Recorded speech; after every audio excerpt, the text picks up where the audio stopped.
একটা বিকেলে স্ন্যাক্স বানাবো। শীতকাল তো চলেই এসছে, সবারই মনে ইচ্ছা হবে এখন যে কিছু বিকালে কিছু ভাজা পোড়া খায়। তো আমি বানাবো আজকে চিলি বেবিকর্ন। তো খুব ইজিভাবে, চলো কী করে বানাই দেখাই। বেবিকর্নটা আমি হালকা সেদ্ধ করে নিয়েছি কেটে। এই দেখো, এর মধ্যে নুন দিচ্ছি, একটুখানি দেবো ভিনিগার, আদা রসুন কাঁচা লঙ্কা বাটা,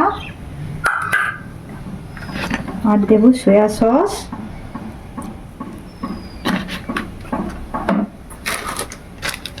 আর দেবো কাশ্মীরি লাল লঙ্কার গুঁড়ো, আর দেবো গোলমরিচের গুঁড়ো, আর দেবো কর্নফ্লাওয়ার। ভালো করে মেখে এটাকে ফ্রাই করব। মাখার পর আমি একটু এর মধ্যে তেল দিয়েছি, না তেল দিলে কি কড়াই লেগে যেতে পারে। আমি এগুলোকে এরপর ফ্রাই করব। তো আমি পুরো ফ্রাই করে নিয়েছি। এই দেখো, এর মধ্যে আছে আদা কুচি, রসুন কুচি, কাঁচা লঙ্কা কুচি আর পেঁয়াজ কুচি। এটা আমি দিয়ে দেবো গরম কড়াইয়ের মধ্যে।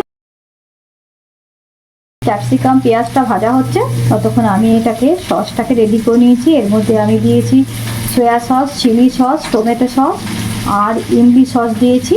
আর এর মধ্যে দিয়েছি গোলমরিচের গুঁড়ো আর তোমার ভিনিগার, চিনি, নুন সব দিয়ে আমি এটাকে একটা পেস্ট তৈরি করেছি। দেখো, আমি এটা পুরো রেডি করে নিয়েছি। আমি ওপর থেকে শুধু একটু ধনেপাতা দিয়ে গার্নিশ করে নিয়েছি। দেখো, আমি খেয়ে দেখলাম, খেতে খুব ভালো হয়েছে। তোমরাও ট্রাই করো বাড়িতে, আশা করি তোমাদের সবার ভালো লাগবে।